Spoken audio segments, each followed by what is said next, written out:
Policy Committee will come to order. Today we're hearing presentations on the student attendance and truancy legislative study group. We've got, I believe, 3 testifiers overall.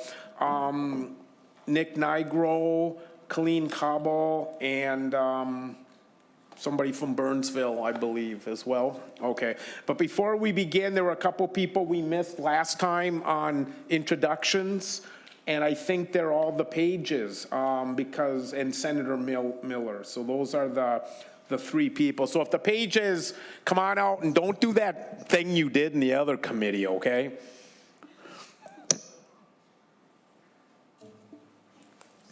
Okay, I'm Olivia. I am one of the room 1200 pages. And I know Senator Chair Swedzinski wanted us to answer the icebreaker. So the best book that I read in high school for school was Frankenstein. So I think everybody should read that one. Hello, my name is Roan. I'm one of the room 1200 pages. Made sure this time. And my answer to the icebreaker question is, I think every high schooler should read Dune, even if they don't understand it. My name's Chloe. I think every high schooler should read Powerball of the Sower by Octavia Butler. Thank you. Paige is one of the, well, I'll just say her name, Olivia, to throw her under the bus in committee last week, said she's one of the 1,200 pages at the Minnesota Senate. I didn't want people to think we've hired 1,200 employees to do our work, so I had to clarify for her. Thank you, Pages, and welcome to the Ed Policy Committee. So we'll begin with Nick Nigro's testimony on the on his role, and welcome to the committee, and identify yourself and make sure you sign in at some point. And thank you, Mr. Chair. Good afternoon, members. My name is Nick Nigro, and I'm a nonpartisan research analyst with the Legislative Coordinating Commission, and I staffed the Student Attendance and Truancy Legislative Study Group. The study group was created to determine what role the legislature could play in lowering our currently high chronic absenteeism rate and ultimately improving upon the 15% chronic absenteeism rate pre-COVID. To that end, the study group spoke with state agencies, tribal officials, counties, school boards, school administrators, parents, and students from across the state. The group was chaired by Representative Keeler and had equal bipartisan and bicameral representation. From the House, it also had Representatives Bakeberg, Lawrence, and Vernig, and from the Senate, Senators Kunesh, Swedzinski, Farnsworth, and Kroon. With this even membership, the study group agreed that a lot of possible solutions might only have partisan support, so it winnowed its recommendations to maintain broad bipartisan support, both in the study group and heading into this session. This study group ultimately agreed there were 8 areas the legislature and committees like this one should explore for possible legislative action. First was consistent definitions around attendance.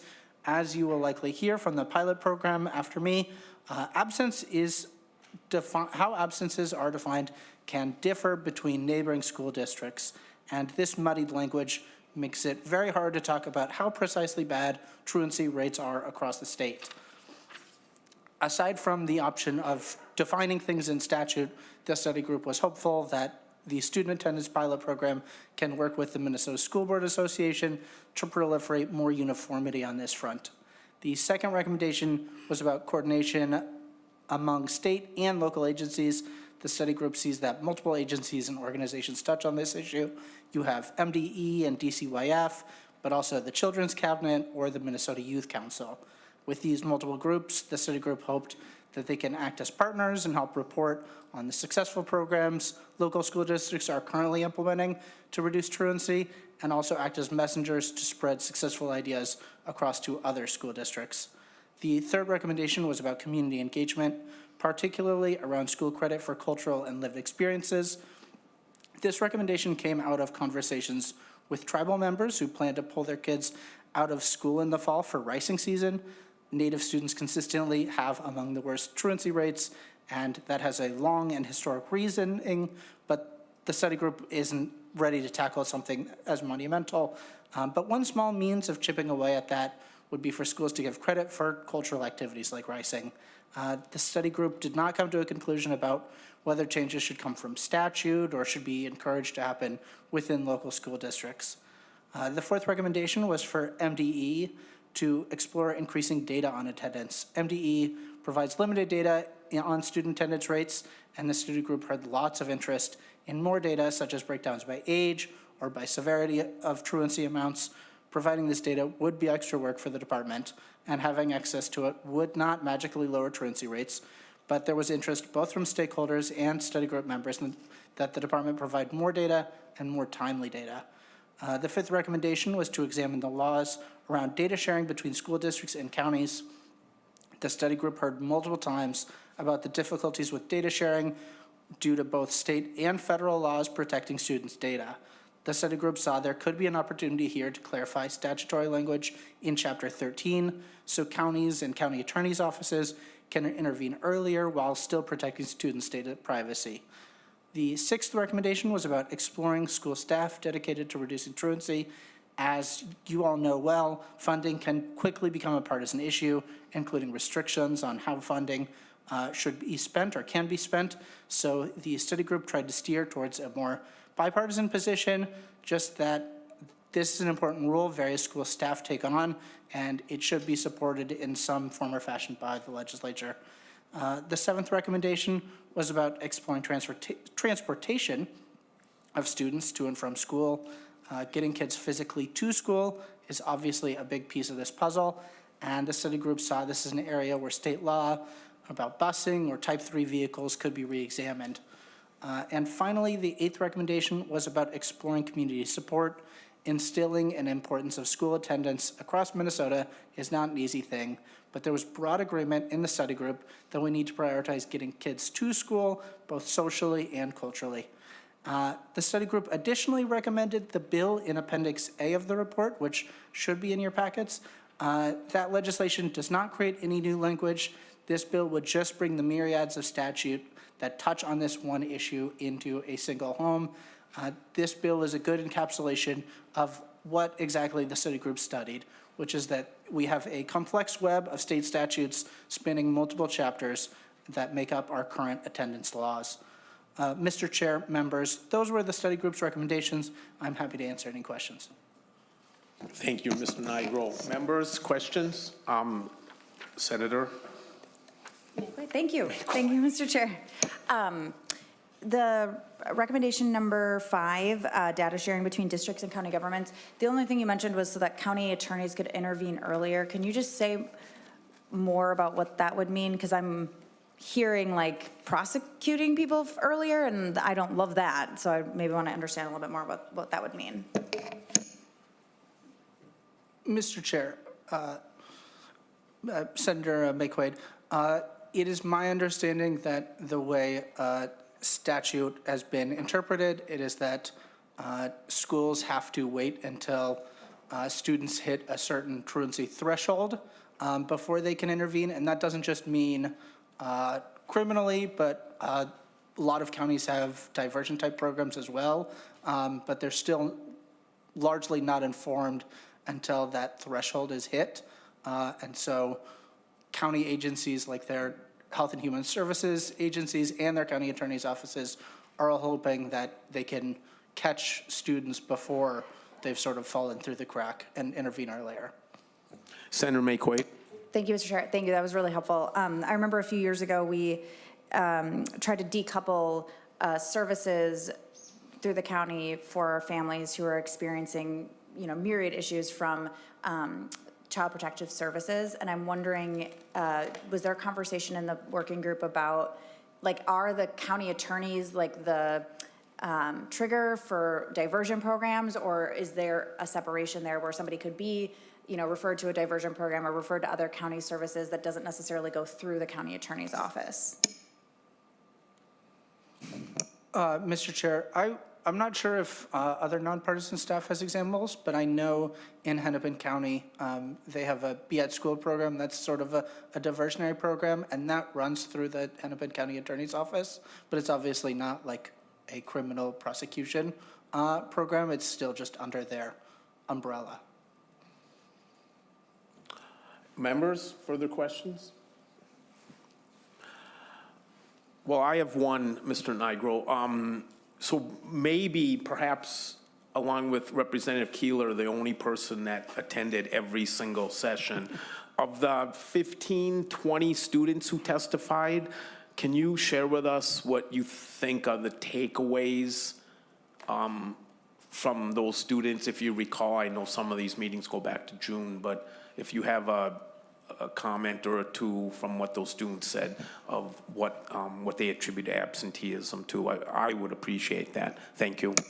Yeah, Mr. Chair, I think the big takeaway I had from students was dealing with depression and anxiety, especially in the wake of COVID.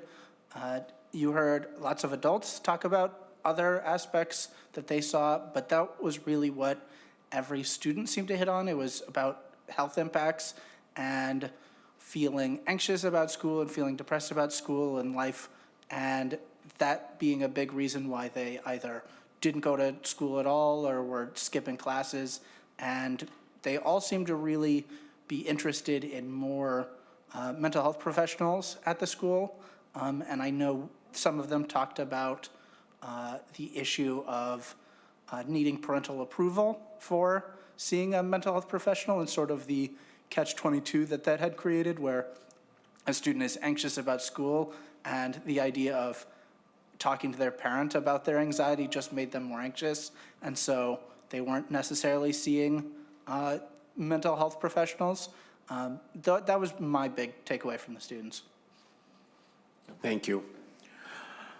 Thank you for coming in today, and I appreciate your work all summer in those meetings, because they kind of got in the way of our summer and fall at times, but we appreciate your work. All right, yeah, anyways, thank you. Thank you. Next up, where are we at?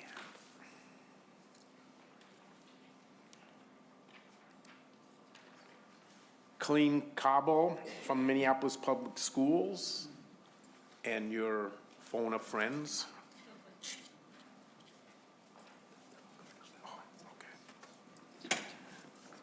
If you could identify yourself for the record and sign in on the sign-in sheet up there, we'd appreciate it. And if you could all identify yourself at the beginning so we know who's who, that'd be great. Thank you. Thank you, Chair. And good afternoon, Chair and committee members. I'm Colleen Keibel with Minneapolis Public Schools, where I'm the Director of Student Retention and Recovery. My name is Morgan McDowell. I'm with Burnsville Egan Savage Schools, and I'm a multi-tiered systems of support teacher on special assignment. And my name is Amy Petrowski. I'm the Director of Student Support Services in the Burnsville Egan Savage School District as well. And I'm going to start by giving an overview of the work of the pilot districts, and then a quick review of the work done in Minneapolis Public Schools through the pilot. So the 12 attendance pilot districts first convened on July 29th, and we continue to meet monthly. The districts were first tasked with reviewing their attendance codes, definitions, and attendance data. Districts also reviewed current responses to chronic absenteeism to generate ideas to build new strategies and goals with attendance pilot funding. Common challenges were found in responding to chronic absenteeism. These challenges include inconsistencies in coding, tracking, and responding to absences, inefficient or lack of communication channels with families, difficulties in identifying and providing interventions across all tiers, especially for students who are most chronically absent, and unpredictable application of responses to absences. Districts with online schools also identified additional obstacles in defining absences and coding that vary from in-person learning and are more difficult to resolve.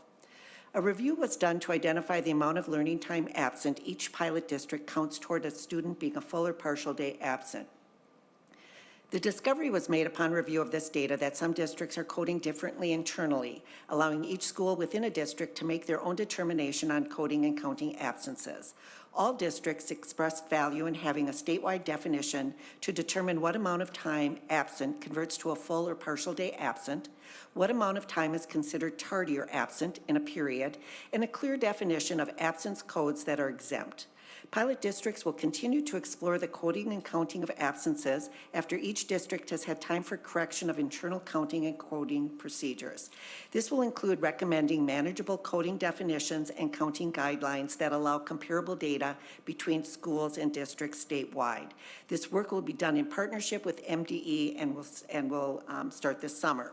Additional attendance coding needs identified by pilot districts include an option to not withdraw students who are absent for 15 consecutive days until schools can ensure outreach and interventions have been exhausted, and real-time internal data dashboards to monitor attendance for all districts. Not all districts have an early warning system to quickly identify chronically absent students.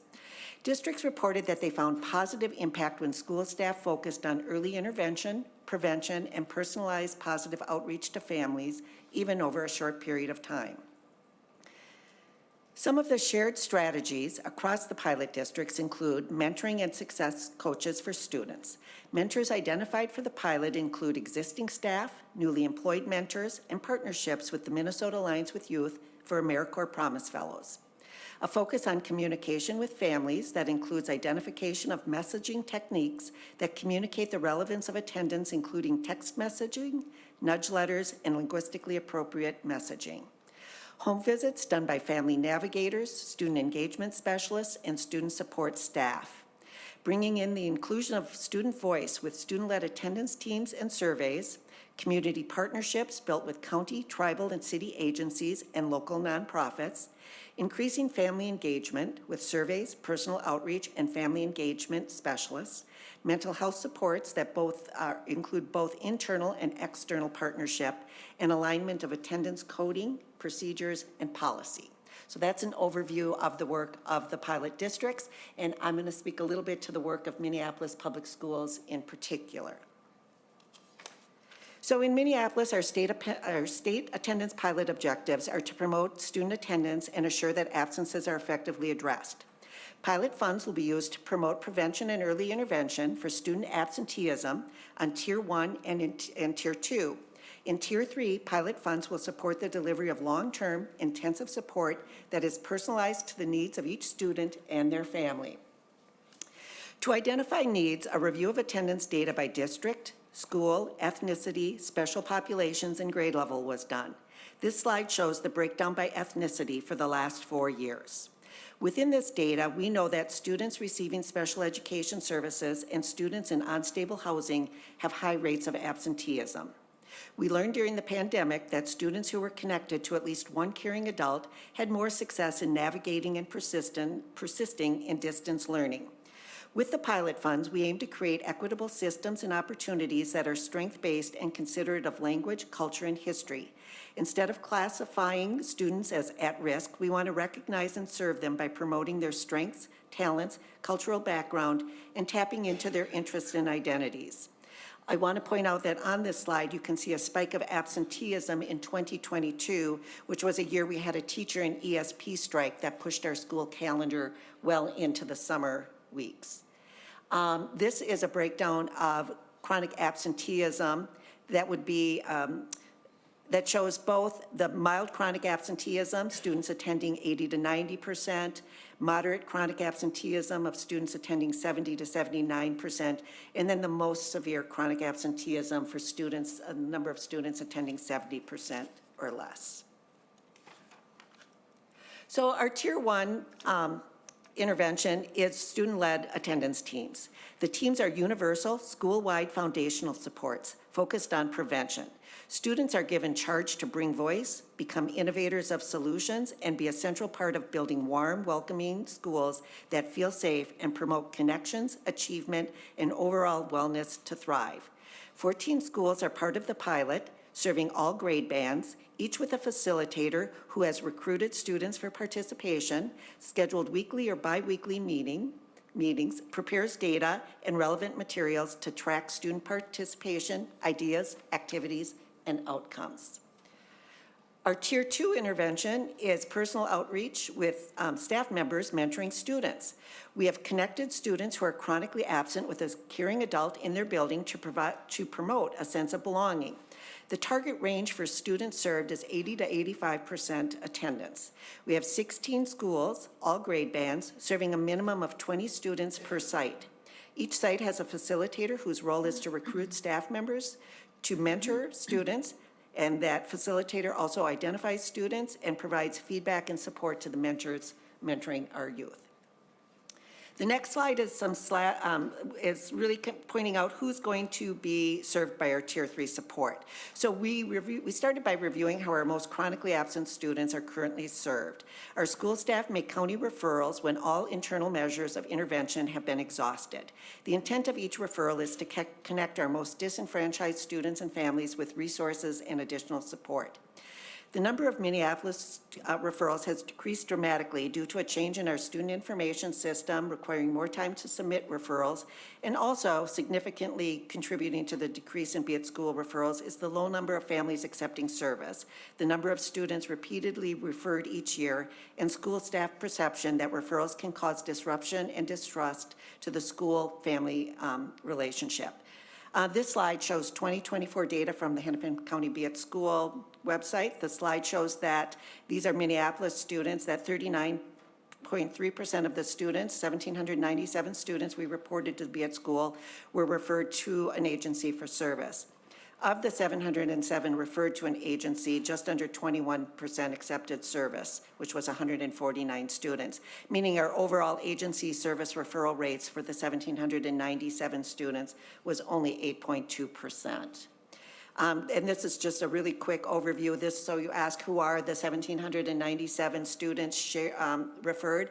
On the left, you'll see the Be at School data showing rates breakdown by race. And on the right is the Minneapolis Public School data showing a breakdown by race. And you can see there's a disproportionate number of American Indian and Black students referred to the county. And once again, I want to point out school staff expressed concern about the impact of county referrals on our marginalized population, given their history with government service and the impact this may have on their decision to accept or decline services. I also want to highlight the importance of teaming to provide relevant services to students and caregivers. The first is Minneapolis Public Schools being a partner in Stable Homes, Stable Schools, which addresses homelessness. Our partners are the City of Minneapolis, YMCA of the North, the Minneapolis Public Housing Authority, and Hennepin County. Our district has a team in that partnership that works to stabilize housing for our families and support regular attendance. The second example highlights sustainability and how partnerships can support interventions with the blending and braiding of funding. In school years 2020 to 2023, Minneapolis partnered with Hennepin County Be at School to provide Check and Connect service at 4 elementary schools with funds through medical assistance, child welfare, targeted case management dollars. This partnership opened up billing reimbursement that paid for Minneapolis to deliver evidence-based programming at no cost to the districts to 4 schools that had high rates of chronic absenteeism. So how are our Tier 3 students going to be served? We are going to have a student engagement specialist who will provide an intense level of service, be persistent and collaborative, working across the spheres of homeschooling and community with a trauma-informed lens. We'll strive to deepen the school partnership with students and caregivers to increase the level of engagement and enjoyment in learning and get students on the trajectory to student completion. Referrals will come directly from school staff or students who were referred to Be at School but declined services. Service duration will be a minimum of 1 year. Rather than serving only the student who received the referral, all Minneapolis students in the household will receive student engagement specialist support as needed. And that is it. Any questions? Questions, members? Or Senator Duckworth. Thank you, Mr. Chair. I appreciate it, and thank you for being here and for sharing this information.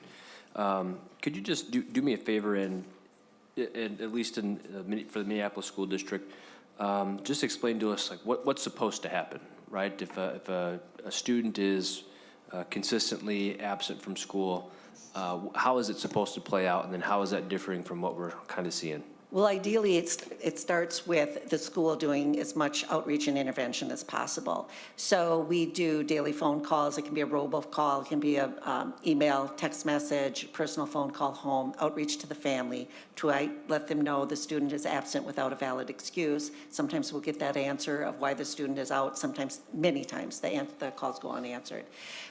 Following state statute, the next step is at 3 unexcused absences, we're mandated to send a letter home to the family. So a letter goes out to the family explaining that the student's been absent. A record of the student attendance goes with that letter.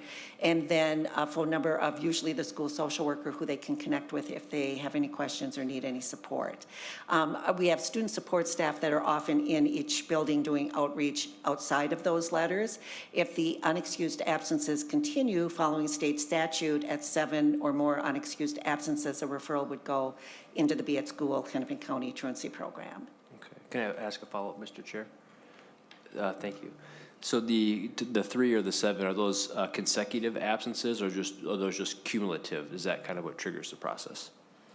It's cumulative. Okay, and if I may, Mr. Chair.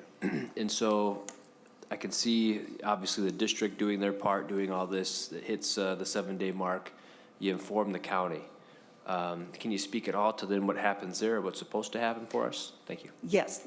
There are 3 levels of reporting. So the first report, they call Report 1 at the Be at School program, and that's where the family gets a letter inviting them to view a video online. And they're given a code so the county can track who's watched the video and who hasn't. And then they're also given a phone number if they want to call for additional resources or support. And if the student continues to be absent or truant, unexcused, absent without an excuse, after that referral 1, with 5 more additional absences, report 2 would go in. And it's typically at that stage the family could be referred to a community agency for service, which is voluntary. Okay. If I may, Mr. Chair, thank you. So at any point in time, I guess from the county's perspective, and it's okay if you can't answer this, I understand you're with the school district. I guess if nobody ever answers anything regarding the student who's unexcused or doesn't have an excuse, what ultimately is supposed to happen, I guess? What happens is nothing. Okay. So we can continue to make referrals. At the county level, if a family declines services, no That is what services it is. provided. Okay. Well, thank you. I appreciate that. Thank you, Senator Duckworth. Senator McQuaid? Thank you, Mr. Chair. And if you could go back to slide 8 and 7. I know you can't put up 2 at the same time, but I'm looking at the referrals, and I'm really thinking county attorney, right? That's, if I had been absent from school with no excuse, and then the school is following up, and then all of a sudden they're like, we're going to help you. We're going to refer you to the county attorney's office. Even though it's a program, Be at School, I think my parents would probably say, no, we're good. Thanks so much. And then if you go to the next slide, I would imagine that this also has something to do with it as well. And I'm not like pointing at Minneapolis Public Schools or any school districts, because this is how bias works, right? It's collective decision-making over time. It's not, when you make individual decisions, it doesn't feel like you're doing it that way. But this is what that looks like. And so I think I'm gonna be really interested in, Mr. Chair, and for the rest of the committee, is figuring out how we can still have a place for you to refer people to that people aren't going to want to decline services, right? That they see it as a friendly place to go, a place to go for help, and not one that's, having them interact with the criminal legal system in some way. And so I'm really interested in that, and it sounds like maybe you are too, and I think we should talk more about that. And ideally, we would like to be the people that handle that. And so that's part of the reason we've set up the student engagement specialist, so that we can handle it internally, without an ROI, anybody declining services. We want to serve our families. Senator Duckworth? Sorry, Mr. Chair. I have one more follow-up. Getting back to some of what was shared by that task force earlier in their recommendations, one of them was essentially school districts having the ability to liaison with the county earlier in the process. Just curious to get your thoughts on that. Do you see that as something that would be beneficial? Not really, because you're already doing a lot. Just give me your boots on the ground take, would you? Please. research tells us the best interventions come from the school, the most effective interventions come from the school. And I think the more interventions and the earlier we as schools or school districts can do that intervention, the better. One of the things with the pilot programs that we found is not every district is as fortunate as Minneapolis Public School System, Minneapolis Public School District to have great data. So we've got great data scientists and we have a wonderful early warning system that allows us to identify and respond as early as possible, but that requires people power. But we found some of the districts, pilot districts, don't have even that data system to quickly identify who's been absent without a valid excuse quickly. Anybody else, members? Thank you, Ms. Kybel. Kybel. I have a couple, or maybe more observation, or I do have one question. You said that, because labels matter, and, you know, we used to use the term at risk. You alluded that maybe we're shifting away from that label, and we've come up with something more nicer, so to speak? Well, we don't really have a new label. We're just looking at their potential. So instead of looking at them as being at risk, looking at them as having opportunity, and we just need to tap into the right resources for them to help them thrive. Thank you. That's a nice mind shift. The nudge letter, it's the second committee I'm on that I've heard that without really a example or what the, I'm guessing I know what it says, but it's just, we'll go ahead. Well, I believe Columbia Heights showed an example last week at the Education Finance Committee meeting, and the nudge letter is from the Columbia Heights School District. Thank you. And then you're right on, spot on about relationships. If a kid has a relationship with a caring adult in the building, they're going to show up. And if the kids aren't in school, they're just not going to, well, they'll learn things. If we don't give them something constructive to do, they'll find something destructive to do. So let's get the kids in school. I love that this task force exists. Have the 12 schools all been in the same room at the same time yet? No, we've not been in the same room. We meet virtually. We are trying to put together a convening for April, but we need just a little bit of funding to do that. But we're optimistic we can find it's just a little bit that we need and to bring all 12 together in a room to have a conversation. That'd be fruitful, I would guess. And then lastly, have you noticed anything, because the only pie chart I've seen is the Minneapolis schools, but to my best ability, I see 3 metro schools, 3 regional centers, and 6 greater Minnesota schools. Do you see kids are just kids and they miss school for the same reasons and boundaries and zip codes don't matter, or do we see different reasons for missing school for different kids in different locations? And that's my last question. I believe there are unique needs as we get outstate. And even just within the city of Minneapolis compared to Columbia Heights, which is very close to Minneapolis, and Burnsville, who will share with you, there are unique needs, but many, many things that they have in common. Thank you. Next testifiers, if you could identify yourself and whenever you're ready. You bet. Good afternoon, Chair Coleman, Chair Swedinski, and members of the Education Policy Committee. My name is Amy Petrowski, and I'm the Director of Student Support Services in Burnsville. My name is Morgan McDowell, and I'm a teacher on special assignment with our multi-tiered systems of support. Morgan and I are here today to provide an update of attendance pilot program in which Burnsville is currently participating. We are proud to be part of the initiative alongside the 11 other school districts and Student Attendance and Truancy Legislative Study Group. This collaboration has allowed us to share valuable insights with legislative committees, helping to shape recommendations aimed to increasing student attendance and reducing truancy, not only in Burnsville, but across Minnesota. We appreciate the opportunity to speak with you today. Our vision is to create a multi-pronged approach to create a system that is proactively decreasing the amount of chronic absenteeism within our system.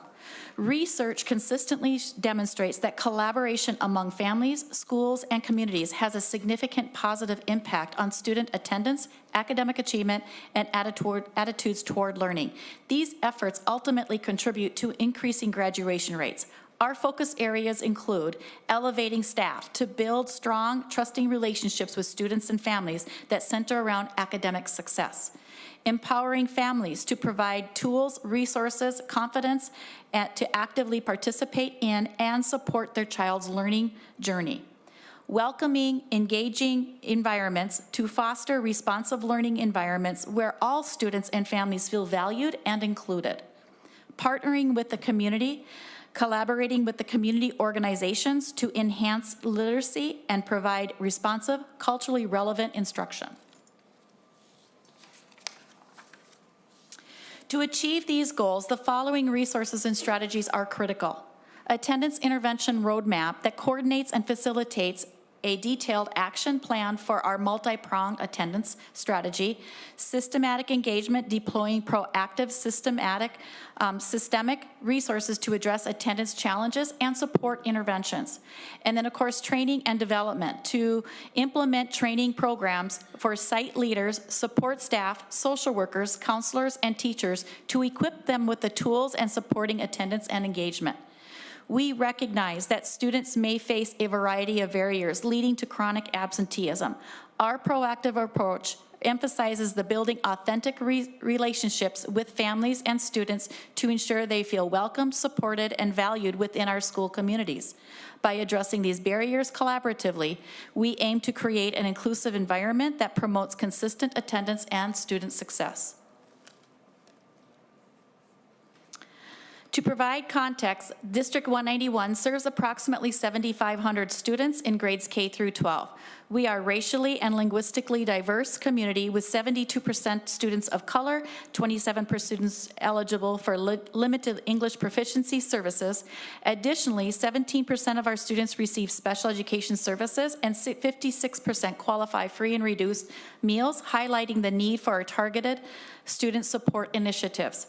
Given the diversity and complexity of our student population, addressing attendance barriers is a critical priority within our district. Chronic absenteeism includes excused absences, unexcused absences, and suspensions. Missing instructional time negatively impacts student learning and overall academic supports. Our district attendance rates indicate that 68% of our students attending school consistently, while 32% of the students fall into the category of chronic absenteeism, ranging from mild to severe levels. Attendance breakdown is satisfactory attendance, so 95 to 100% is satisfactory. At risk for chronic absenteeism is 91 to 94%. Mild absenteeism is the 80 to 90%. Moderate absenteeism is the 51 to 79, and severe absenteeism is less than 50%. In general, research shows that many parents perceive 2 to 4 absences per month as normal or average. However, this rate translates to chronic absenteeism impacting student learning and long-term academic success. Absenteeism is a national challenge. Research shows that chronic absenteeism impacts all students. Not only are chronically absent students experiencing interrupted instruction, but the instructional pace of the school is impacted when teachers have a shifting set of students in their classroom. If they slow down to catch up the students who were absent the prior day, they lose the attention of the students who were there. Consistent attendance helps students develop personally, socially, academically, and emotionally. It helps students build relationships and form critical connections. We are working towards a systemic approach to address chronic absenteeism in 191. We believe improvement is possible. We're working to better understand our challenge in order to organize our response and align resources. The triangle graphic demonstrates the importance of a multi-tiered system of support to address attendance. Many of our attendance efforts are focused on problem solving rather than prevention. Our system was built on reactive responses based on county systems. District and school teams with actual data are crucial for improvement. Prevention provides a supportive response to absenteeism. Research shows that punitive practices don't improve attendance. Effective practices in prevention include increasing school connectedness, enhancing family engagement, implementing messaging campaigns, and sending nudge communication. Research demonstrates that both students and parents tend to underestimate how many days of school a student has missed and how their attendance compares to peers. It is essential to understand root causes in order to organize our response and align resources. The database decision-making wheel, part of Minnesota MTSS, shows our current process. A district attendance team, school pilot sites, and MTSS committees are engaging in this process. In the first step, current performance, we review data. We listen to staff to gain insight from their perspective, practices, and recommendations. The district attendance team completed a district self-assessment around the 6 areas of actionable data, positive engagement, strategic partnerships, adequate and equitable resources, shared responsibility, and capacity building. The team completed the assessment on a scale from strength to urgent need. Our 3 pilot sites completed school self-assessments. Our pilot sites span grade levels and the 2 counties our district is located in. We disaggregated our chronic absenteeism data with various considerations such as grade, school, ethnicity, disability, EL status, open enrollment, and mode of transportation. All of these data points are informing our process. In the second step, performance analysis, our district attendance team identified strengths and needs based on our data. We conducted root cause analyses regarding actionable data and positive engagement demonstrated by the fishbone diagram. Next, the third step, plan development, we discussed primary and secondary drivers to our desired state. Our next step was to identify change ideas and prioritize based on value and risk. Pilot sites completed a fidelity check to identify gaps and inform school-specific action planning. Improving attendance requires an all-hands-on-deck approach. We are collaborating with the 11 other pilot districts. We learned from the legislative study group and offered input based on our experiences in 191. We are partnering with Scott and Dakota County as they continue to enhance preventative support for our families. As mentioned previously, we need to bolster our Tier 1 prevention, which includes messaging and education.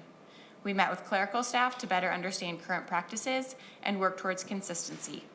We appreciate the recommendation from the study group to ensure consistent definitions statewide. Support staff are engaging in database decision-making, triangulating attendance data with behavior incidents and our social emotional learning screener. It is also a priority to engage with students and families to better understand our current reality and barriers. We are exploring potential partnerships based on our change ideas that align with our needs of positive engagement and actionable data. Thank you. Thank you. Senator Duckworth? Thanks, Mr. Chair. Just a couple, if that's okay. This could be for any of you up there. I'm curious as it relates to the rates regarding absenteeism. Is that more concentrated in certain grade levels that you see, or is that pretty much spread throughout all students in a school district? For example, is some of the absenteeism rates more prevalent in high school, or is it something that you're seeing across the board? We see in our elementary system that kindergarten is our highest rates of chronic absenteeism, and then we see especially higher grades of high school, we have more chronic absenteeism, specifically 11th and 12th grade. Okay. Well, I doubt those. Sorry, kindergarten? Yeah. You know they're not skipping on their own. Well, thank you. I think that's helpful in the future, or if we have conversations about collecting and consolidating data. I think grade level breakdown or per elementary, middle, junior high, or high school would also be helpful information for us as well as we look at this. And in the future, Mr. Chair, too, if we visit this topic again, if we can maybe get some folks from the counties and those different programs too, to hear from them, I think would be helpful. Because I would like to know if this exists and if any of you are aware of it, ultimately, what's the consequence? Not for a student, but for a parent who doesn't have their child coming to school like they should be and is essentially ignoring or not coordinating or cooperating with the district to try to find a solution. Anything that you're aware of in terms of the state kind of saying, hey, we're going to intervene and make sure your kid gets to school? I see you shaking your head, so that answers my question. Last but not least, Mr. Chair, getting into schools and hearing from principals and stuff, I was kind of surprised this year in particular. Many of them said that absenteeism, with kids not showing up to school, was a big issue. But something they referenced, and I think it was kind of touched on here, is they said that it seems as if the attitude of parents has changed as it relates to their kid attending school. That it's more of an option than it is a requirement. And I won't speak for you, but I think I see some nods up there. And so I applaud Burnsville and Minneapolis for implementing your own internal programs. You all at your level are going to be the ones that can most fastest and most effectively solve this. So the lessons that we can learn from you, and if that requires the legislature then helping you all or helping to disseminate that across the state, I think is going to be important. But it's interesting because the feedback I'm getting is it's obviously, especially kindergarten, it's not the kid necessarily. It's getting the perception and the understanding and the standard that you get your kids to school consistently is part of it. Now I know that's, people have challenges and life happens, but I also know you've got school districts that are willing to help you in any way they can to make sure your kid gets there.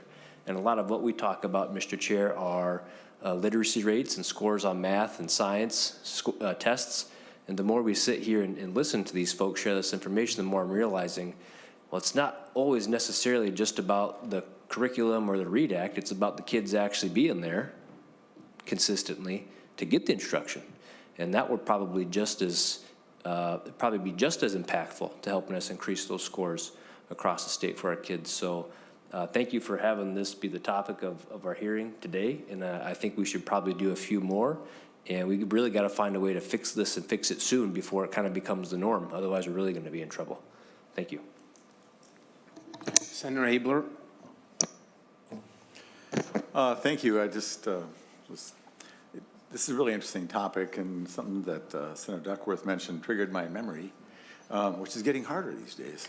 But so Jerry Ralph and I worked together, I don't know what year it was, but a few years ago, on trying to allow communication between the counties and the schools and public health, which heretofore they were kind of barred from doing that. It seemed like it would make sense, Head Starts and all that they would, because many of these families, there's just a massive number now, it looks like, but many of the core families that have chronic challenges with, whatever that's going on are known by you all and by the counties and by probate, by the, the justice side of it all. And have you, and I might have been out your way that we were starting it, I don't remember. But it was Kelly Harder in Dakota County that we were working with, but at that time. But do you ever work with the counties and those other agencies to kind of coordinate an effort to reach into the family and really get at the heart of why they're not, this is a symptom, to get at the heart of it is anybody can answer. And if not, Mr. Chair, I think we should dust that off and remind school districts and counties that they're allowed to chat by an opt-in with the permission of the parent, that they can coordinate. And I think most parents would be open to that. If you aren't, well then fine. But can you just comment briefly about that? Anybody? Or We certainly see that opt-in that can be a large challenge, because there is certainly statute of when we report to the county, but if we're trying to work with families preventatively, we still need that release from families, because we can't share student private information without that, but that's a large barrier to getting our family those preventative connections. And I would just like to also add is that there are the reasons that students are not coming to school. They are very unique challenges, and those barriers are really real. So that's where I feel like, Senator Duckworth, we are willing to help and step out with our, and walk beside our families to make sure that the students are getting the education that they need. And so I do believe that the relationship with the families is number one before anything in the county gets involved. well, Mr. Chair, and so I wasn't considering that they'd be referred to the county. I'm telling you that in many of these cases, the county knows them pretty well. Because they have a worker, they've got there's so many different, I'm on the human services side. And so I would predict, I'll just push you a little bit. I'll predict that a good number of the families have any array of challenges are known to you as well as other agencies. And that there's an interest, if they were just to be side, so who should be their primary contact? You know, in a time when counties are broke and you're not well off either, what if you knew that for, you know, this family here, that the best contact is a school, and for that family there, the best contact is public health, and somebody else has a better contact to be social services, then they can actually wrap their arms around what's going on. And actually, that's all I'm after. And so, and I think if the family doesn't want to do it, well, fine, we wrote it so it was opt-in. So, but there's got to be some families who would like that if they even knew it was a choice. That's all. So I'm going to dust that part of my brain off, Mr. Chair. Thank you very much. Thank you, Senator. Members? Senator May-Quade and then Senator Kunish. Senator Kunish is going first, and Senator May-Quade. Thank you. I really want to thank you and all the school districts that are participating in this and working with us to help us figure out how we can address this absenteeism. For some, you know, these are generations of families that have been disconnected, disinvested in, and haven't really seen the kind of mentoring that you all talk about in the schools. I was a teacher for 25 years, and you know, you got to know your kids. You got to hear what happened in their families or in the neighborhood or over the weekend. And I can tell you that, you know, there was not a teacher that didn't try to mitigate some of those social things that were happening out of the school day, even though oftentimes those come rushing in every Monday morning or so. So addressing this issue, which is an issue I think that we've always had almost forever. It's nothing new. But I do appreciate the work that the schools, the pilot schools, all are putting into this. And I think we talked about it during Ed Finance. When we were creating this pilot project, we looked around the state and we looked at all the different statistics around absenteeism in school districts and actually specific schools as well, with that question mark of like, why is this an issue here? What makes this district so unique that they're struggling with this? And what I loved especially is when we reached out to those school districts, to those superintendents, inviting them to participate in this. The answer was instantaneously yes. And really thankful that we were addressing this issue, or that we were putting some dollars towards addressing this issue. The work that you've done and the collection of information that you all have done has been really stupendous. We have to, again, look at the recommendations that came forward. I don't know if over time there will be more recommendations as we address these, but I just want to say really, I thank you and I appreciate all the work that you're doing, and then the fact that you're coming back here to educate all of us, and look forward to continuing those kind of relationships and working towards getting our kids into the schools and getting them the resources they need. So thank you. Senator May-Quade. Thank you, Mr. Chair. I did have a district, I asked a district if they have seen attendance challenges rise with students who have parents or family members who are undocumented. And I'm wondering if you've seen this now that there's, I mean, they're allowed to go into schools, I guess, to take children.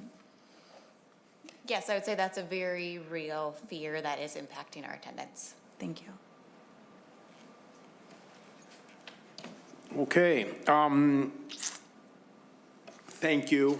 I just have one comment or question. Okay, maybe I don't. Okay. Yeah, I lost. I have the same problem you have, Senator Abler. Well, it doesn't. It probably was not that big of a deal. Oh, there it is. I think one of my colleagues brought up but how can we convey to parents that school matters? And, I mean, what, and all, I'll just throw this out there too.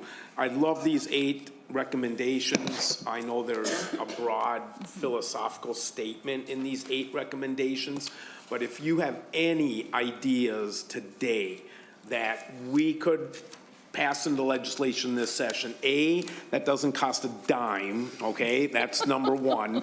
And B, that it would be bipartisan and all the school districts would jump on board and just go, how come no one ever thought of this? And it took your working group and the collective wisdom of these 12 school districts, along with others that are finding out about this work and maybe are contacting the leaders from these 12 school districts.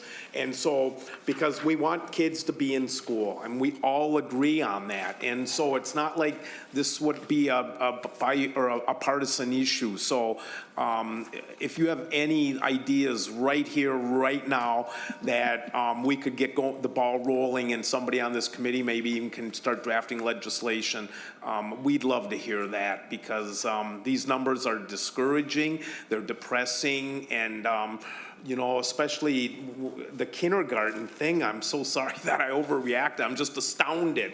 And, you know, all my years of teaching, parents never took kids out of class. They just didn't, because there was a belief that what was happening in the classroom was vital to my child's development. And something happened pre-COVID, I think, that it became okay for kids for a parent to take kid out of school for a week or a couple days, and sometimes for a wedding or that once in a lifetime trip to Disney World or something like that that they just couldn't schedule during spring break or, you know, outside of the school calendar. But when so many people are starting to think that maybe what happens in our schools, I can miss a day or two of school and then it just thank you, snowballs and spirals. I heard both out of each ear. And so anyways, any input into anything I just said, I would so greatly, we would appreciate as the legislature. So thanks for being here today, but we are not done yet, but just, you're done when you weigh in on this last challenge to you. I think that just like we're here educating all of you, I think that there's information here that you might not have been aware with. I think that it really is a marketing and communication to our families and our communities of the importance it is to be in school and what the students do miss. I mean, a lot of people think it's just 6 hours, or it's just kindergarten. Like, what are they learning in kindergarten? Like, those are the fundamental skills that they're getting. Those are the things that they need in order to do better in second, third, fourth, and fifth grade, and then beyond. We know that students that miss a lot of school, the chances of them graduating on time falls dramatically. As soon as they get behind credits, we know that happens. Again, our graduation rates drop for those students every time they miss. But I don't know if our community totally understands what 1 or 2 days actually means. And so I think it's building relationships, but also educating our communities as to what that means and how it impacts our students. So is that free? I don't know. The advice was. Okay. I would add, in Minneapolis, I think it really is going to be a lot of personal outreach, and the sooner we can do it, the better, because the report card with the number of absences listed on it isn't making a change. The declining grades aren't making a change. In our district, one of our data scientists mapped the city, the district, by neighborhood association and listed the number of students in each of those neighborhoods and the percent that are chronically absent. And what we want to do is partner with our neighborhood associations in the city, along with the city of Minneapolis, the businesses that are located in those neighborhoods, and do personal outreach to connect with these neighborhoods to help build a community, a neighborhood where everybody knows the value of being in school every day, everybody holds one another accountable, and they're supportive, and that kids can thrive in their neighborhood. Ms. Petoskey, do you have, or, Petrowski? no, I meant, No? thank you. Yeah. No, I don't have anything to add. Thank you. Well, thank you, everybody. We'll get this we're working on it. We know it's a big deal. We appreciate all of you and all the work that you've done. Senator Abler, Hennepin County was supposed to be here. I mean, they were scheduled for the meeting that got truncated last week, so don't know why they couldn't make it today, but something's scheduling. Yeah, we're rescheduling another time. So, but, yeah, anyway, so I appreciate that, you know, anyways. Senator Coleman will have the gavel on Wednesday. Do you want to plant any seeds in our head? We will be discussing school safety, and thank you, Mr. Chair. I'm really excited for it. Probably one of the biggest issues, maybe tied in with absenteeism as well. When kids don't feel safe, they might not come to school. So thank you. Thank you, everybody. Sorry for the late start. It's great to see everybody, and we'll see you on Wednesday.